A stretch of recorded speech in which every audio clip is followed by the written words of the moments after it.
बागेश्वर धाम की पीठाधीश्वर पंडित धीरेन्द्र कृष्ण शास्त्री अपने चमत्कारी सिद्धियों की वजह से जहां पूरे देश में चर्चा का विषय बने रहते हैं, मन की बात जान लेने की उनकी कला और सिद्धि ने दुनिया में उनके प्रति एक अलग तरह के आकर्षण को पैदा किया है।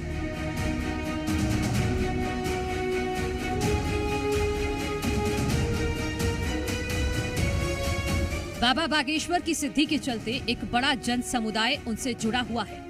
पंडित धीरेन्द्र शास्त्री अपनी सिद्धि के दम पर पूरे देश की अलग अलग जगहों पर अपने कार्यक्रम करते हैं। उनके इन कार्यक्रमों में लाखों का जन समुदाय इकट्ठा होता रहा है। लोगों का बागेश्वर धाम और पंडित धीरेन्द्र कृष्ण शास्त्री पर अटूट विश्वास जुड़ चुका है। बाबा बागेश्वर धीरेन्द्र शास्त्री अपने बयानों और कथाओं को लेकर हमेशा सुर्खियों में रहते हैं, लेकिन कल उन्होंने कुछ ऐसा किया जिससे हर कोई हैरान रह गया। जी मीडिया पर देखिए बाबा बागेश्वर की एक्सक्लूसिव तस्वीरें।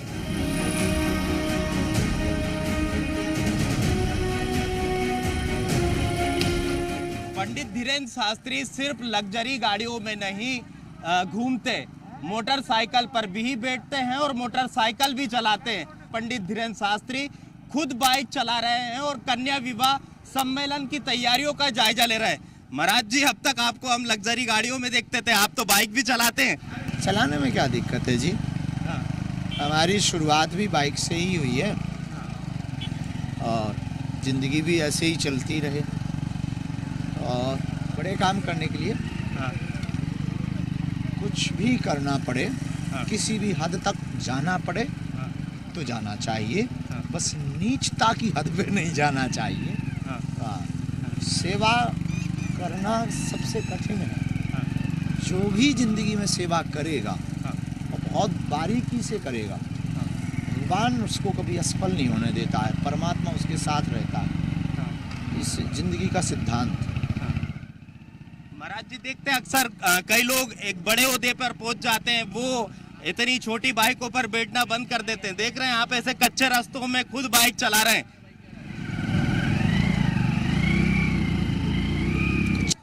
पंडित धीरेन्द्र शास्त्री जो अक्सर हम देखा करते हैं कि वो लग्जरी गाड़ियों में नजर आते हैं, देखेंगे कि वो खुद बाइक चला रहे हैं और जो तैयारियां हैं विवाह सम्मेलन की वो उनका जायजा ले रहे हैं।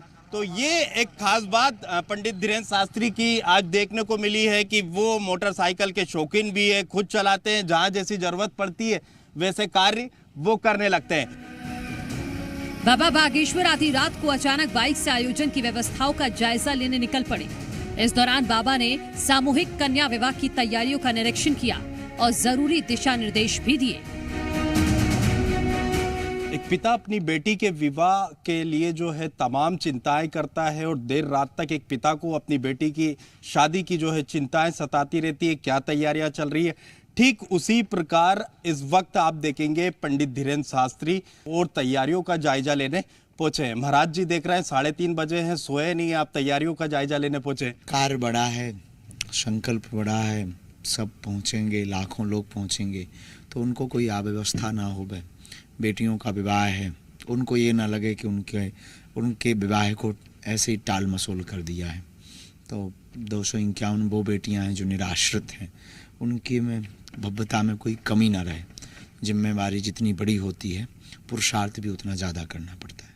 कितने दिनों की महाराज जी ये तैयारियां हैं और कब से आप सोए नहीं, कब से तैयारियों में लगे हैं? सोना तो ठीक है, चलता रहता है, 2-4 दिन में 1 आध दिन सो लेते हैं ठीक से। 2-2 घंटे तो रोज़ सो ही लेते हैं, 2-2.5 घंटे 3 घंटे, पर चल रहा है। ये भी सब ज़रूरी है, ज़िंदगी में सब कुछ ज़रूरी है। सोना भी ज़रूरी है, स्वास्थ्य भी ज़रूरी है, पर ये भी बहुत ज़्यादा ज़रूरी है। लगभग 1-1.5 महीने से सब तैयारियों में लगे हुए हैं और व्यापक भव्य करना है, तो अपनी बेटियों के विवाह में हर चीज़ का कोशिश करें कि कुछ भी बाकी ना रह जाए। 26 फरवरी का दिन महाराज जी एक ऐतिहासिक भी होगा, राष्ट्रपति जी भी आ रही है और 251 जो जोड़े हैं उनके लिए भी ऐतिहासिक दिन है। किस तरह से यहाँ उस दिन खास तस्वीर नज़र आने वाली है? बहुत अद्भुत अनूठा संकल्प है ये, और बहुत विशाल समुदाय होता है। यहाँ बेटियाँ बैठेंगी, वर बैठेंगे, तो जो भावुक पल होंगे, तो भावुक मार्मिक पल होते हैं, लेकिन हमें तब प्रसन्नता होती है जब वो खुश होकर अपने घर जाती हैं, तो हमें लगता है कि हमारी मेहनत सफल हुई। हैं। पंडित धीरेन्द्र शास्त्री जो कन्या विवाह सम्मेलन होने जा रहा है उसकी तैयारियों का जायजा लेने रात 3:30 बजे पहुंचे हैं। ठीक वैसे ही चिंतित है इस पूरे कन्या विवाह सम्मेलन के लिए जैसे एक पिता अपनी बेटी की शादी को लेकर रहता है, उसकी तैयारियों को लेकर रहता है कि मेहमानों के स्वागत में किसी तरह की कोई कमी ना रह जाए। तमाम जो तैयारियों को लेकर जो है पूछताछ वो यहाँ पर कर रहे हैं, लेकिन अपनी टीम के साथ वो एक एक जगह जा रहे हैं और पूछताछ कर रहे हैं कहाँ पर क्या कार्यक्रम होगा, कहाँ से किसका आना जाना होगा, कौन कहाँ बैठेगा, भोजन का कार्यक्रम कहाँ होगा, साधु संत कहाँ बैठेंगे। तमाम लोगों की चिंताएं जो है पंडित धीरेन्द्र शास्त्री करते नजर आ रहे हैं और तमाम जो तैयारियां हैं 26 फरवरी को जो कन्या विवाह सम्मेलन होने जा रहा है उसको लेकर तैयारियों में जुटे हैं। जी मीडिया के संवाददाता अनिल नागर और कैमरा पर्सन अतुल जैन की टीम ने बाबा बागेश्वर से खास बातचीत की। इस दौरान उन्होंने कई बातों पर अपनी प्रतिक्रिया दी। क्या कभी आपने सोचा है मंदिरों में लगी दान पेटियों में जो दान आप करते हैं उन दान से कन्या विवाह करवाया जा सकता है? क्या कभी आपने सोचा है कि आप जो कथा करवाते हैं और कथा में जो दान देते हैं उससे कैंसर अस्पताल बनाया जा सकता है? जी हाँ, बिल्कुल ऐसा हो सकता है और ये करके दिखाया है पंडित धीरेन्द्र शास्त्री ने। कई तरह के सवाल है कि आखिर कहाँ से ये प्रेरणा मिली, क्यों कैंसर अस्पताल बनाया जाना चाहिए। पंडित धीरेन्द्र शास्त्री मेरे साथ मौजूद है। कई तरह के सवाल और उन्हीं से सीधा जवाब लेने की कोशिश करेंगे। महाराज जी, सबसे पहले तो जी मीडिया परिवार की ओर से आपको शुभकामनाएं कि आप ये नेक कार्य करने जा रहे हैं। बहुत बहुत धन्यवाद जी मीडिया परिवार के सभी दर्शकों को, आपको भी जय श्री राम। क्यों ऐसा लगा कि कैंसर हॉस्पिटल बनाना चाहिए, कहाँ से इसकी प्रेरणा मिली? हमारा क्षेत्र बुंदेलखंड है, लगभग 12-13 ज़िले यूपी के हैं, कुछ ज़िले मध्य प्रदेश के हैं, निराश्रित है और ये पिछड़े इलाकों में आता है। तो यहाँ पर आर्थिक तंगी बहुत ज़्यादा है, लोग बहुत ज़्यादा इलाज को लेकर के परेशान रहते हैं। कभी झांसी ग्वालियर पहुँच पाना असंभव हो जाता है, भोपाल पहुँच पाना असंभव हो जाता है, कभी जीवन मरण का खेल हो जाता है और कई ऐसे रोगी हुए जो आर्थिक तंगी के कारण बड़े अस्पतालों में नहीं जा पाए और उनको अपने जीवन से हाथ धोना पड़ा। तब हमारे मन में ये पीड़ा आती थी कि हम क्यों ना ऐसा कुछ बड़ा करें कि हम जितनी भी हो सके दीनहीनों की मदद कर सकें और उनको यहीं पर एक सुंदर सुव्यवस्थित इलाज दे सकें। पर ये काम बहुत बड़ा है, चैलेंज बहुत ज़्यादा हैं और विजन मिशन बहुत बड़ा है। प्रारंभ किया, धीरे धीरे विचार किया, पर दृढ़ संकल्प किया, भगवान की अनुकंपा हुई। अब हमें भविष्य में भरोसा है कि लगभग 2 से 3 वर्ष में प्रथम चरण में 100 बेड, बाद में 400 बेड तक इस अस्पताल को ले जाया जा सकता है और दीनहीन निराश्रित गरीबों को हम निःशुल्क इलाज देना चाह रहे हैं। बाकी आने वाले जो आर्थिक संपन्न हैं उनको निम्न शुल्क पर इलाज देना चाह रहे हैं। अस्पताल में सुविधाएं कैसी होगी महाराज जी? गरीबों के लिए क्या छूट होगी? मुफ्त में क्या इलाज होगा? डॉक्टर कहाँ से आएंगे? पहली बात तो अस्पताल में अब आधुनिक हाईटेक होगा और डॉक्टर्स अनुबंध चला रहे हैं। 2-3 टीमें जो भारत की प्रसिद्ध संचालित टीमें हैं, मेदांता ग्रुप है, बहुत प्रसिद्ध है, उनके साथ में अनुबंध की चर्चा चल रही है। अदर परिवार के साथ में चर्चा चल रही है। एक शंकर हॉस्पिटल है नागपुर में, उनके साथ में चर्चा चल रही है। तो अभी बनने में भी 2-3 वर्ष लगेंगे, तब तक इसकी व्यवस्था सुचारू रूप से हो जाएगी। एक टीम गठित करेंगे बागेश्वर धाम समिति की, जो वहाँ पर बैठेगी हॉस्पिटल में, पात्र का चयन करेगी और वास्तविक निर्धन दीनहीन की पात्रता का चयन होने के बाद में उसके संपूर्ण इलाज की व्यवस्था बागेश्वर धाम परिवार करेगा। कन्या विवाह सम्मेलन भी आप करवा रहे हैं, राष्ट्रपति जी भी उसमें आ रही है। क्या इसमें सभी धर्मों के लोगों का विवाह हो पा रहा है? सभी बिरादरी के लोगों का तो हो पा रहा है। धर्म तो एक ही, सनातन धर्म। तो सनातन धर्म के तो सभी लोगों का इसमें मंगल पाणी ग्रहण संस्कार हो पा रहा है। खास बात यह है कि सबसे ज़्यादा ऐसा जो जानकारी है कि आदिवासी समुदाय से जो वधू है वो इसमें सबसे ज़्यादा है और हमारी राष्ट्रपति भी आदिवासी समुदाय से ही आती है। क्या आपने उन्हें आमंत्रित किया राष्ट्रपति जी को और कैसे उन्होंने स्वीकार कर लिया? इस बार उत्सव में 108 आदिवासी परिवार की बेटियां हैं, चूँकि धर्मांतरण के लिए सबसे ज़्यादा सॉफ्ट टारगेट यही परिवार है। हम चाहते हैं कि हिंदू घटे ना, हिंदू बढ़े, हिंदू व्यवस्थित रहे, हिंदू जगे। और धर्मांतरण पे हम पूर्णतया रोक लगाने की प्रयत्न दिन रात कर रहे हैं और उसके लिए सबसे सर्वोत्तम प्रयोग है, क्योंकि बेटियां कई बार बोझ बनती हैं। तो जब 108 आदिवासी समाज की 100+ आदिवासी समाज की बेटियां हैं, बाकी सब समाज की बेटियां हैं, तो सामूहिक विवाह उत्सव है। पर इस समाज को बहुत ज़्यादा हमारा उद्देश्य है कि इस समाज को कई बार ना इग्नोर करते हैं, तो हम चाहते हैं वो मंच पर आएँ, लोग उन्हें जाने, उनकी संस्कृति को जाने, उन्हें पहचानें, उन्हें भी भारतीय होने का गौरव महसूस होवे। और जब इस भाव के साथ में कि सभी समाज की बेटियां हैं, सामूहिक है, चूँकि राष्ट्रपति तो सबकी होती हैं, और सहज सा आमंत्रण दिया तो महामहिम राष्ट्रपति महोदया ने अपना विशाल हृदय दिखाया और प्रोग्राम जारी किया और हमको सूचना मिली कि महामहिम राष्ट्रपति महोदया ने हमारा आमंत्रण स्वीकार किया और सहजवश इस सामूहिक कन्या विवाह महामहोत्सव में, 6वें बुंदेलखंड उत्सव में वो सम्मिलित होकर के उन बेटियों को आशीर्वाद देंगी। महाराज जी, हम देखते हैं कि आज भी हमारे देश में कई गरीब लोग इस कारण उनकी मौत हो जाती है कि कैंसर की बीमारी होती है और वो जो है महंगा इलाज नहीं करवा पाते थे। क्यों आपके मन में ऐसा ख्याल आ गया कि बहुत ज़रूरी है कि कैंसर अस्पताल खोला जाए और विदेश से डॉक्टर आए और गरीबों का इलाज करे? देखिए, वर्तमान में ये रोग सबसे ज़्यादा घातक भी और भयावह भी है और तन के कैंसर के साथ साथ लोगों को मन का कैंसर भी हो रखा है, भय का कैंसर बहुत ज़्यादा है। इसका इलाज बहुत कॉस्टली है और कॉस्टली के साथ में भारत में ज़्यादातर समुदाय महंगा इलाज पे नहीं कर पाते हैं और रोग प्रायः गांव में ये इतना फैल चुका है कि ये बहुत भयावह हो गया। परिवार वाले साथ छोड़ देते हैं, रिश्ते नाते संपर्क नहीं करते हैं, कहीं ये कर्जा ना ले लें, बच्चे पढ़ नहीं पाते हैं, तो एक रोगी के कारण पूरा घर बर्बाद हो जाता है। तो हम चाहते हैं कि इस रोग पर काबू पाया जा सके और उसका घर बर्बाद होने से बचे, ताकि बागेश्वर धाम से भोजन भी मिले, भजन भी मिले, पर जीवन भी मिले। इस कैंसर हॉस्पिटल का भूमि पूजन प्रधानमंत्री नरेंद्र मोदी करने आ रहे हैं। इसकी नींव बागेश्वर धाम ही रखवा रहे हैं। क्या ये माना जाए कि पंडित धीरेन्द्र शास्त्री अति प्रभावशाली व्यक्तियों की सूची में अब आ गए हैं, क्योंकि पीएम मोदी भी उनके कहने पर बागेश्वर धाम पहुंच रहे हैं?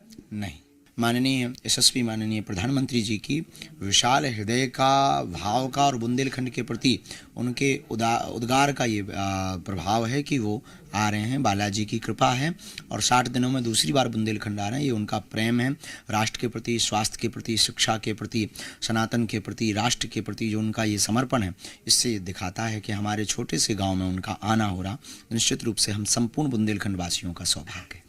महाराज जी, जैसे कि आपने पीएम मोदी को आमंत्रित किया, वो आ भी रहे हैं, कुछ लोगों को लेकिन पेट में दर्द हो रहा है, क्या आपने राहुल गांधी को आमंत्रित नहीं किया?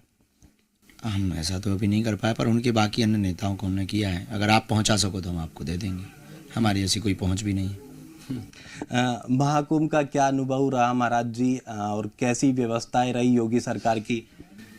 ठीक थी, अनुकूल थी।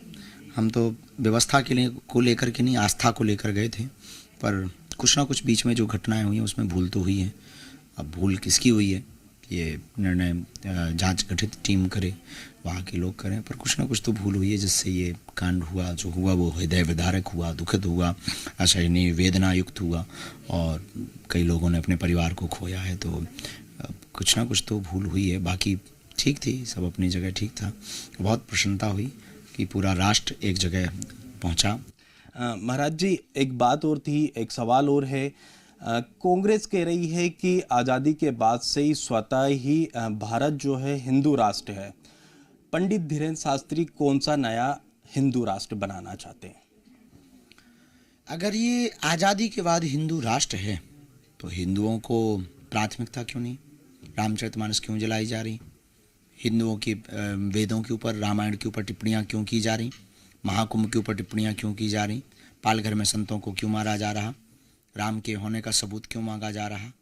अगर हिंदू राष्ट्र है तो हिंदुत्व की बात कैसे कंट्रोवर्सी हो सकती है? अगर हिंदू राष्ट्र है तो हिंदू हम सब हिंदुस्तानी हैं, हम सब हिंदू हैं, इस बात कहने में सबको शर्म क्यों है? अगर हिंदू राष्ट्र है तो वंदे मातरम बोलने में लोगों को क्यों शर्म है? अगर ये हिंदू राष्ट्र है तो गजवाए हिंद कैसे कोई कह सकता है?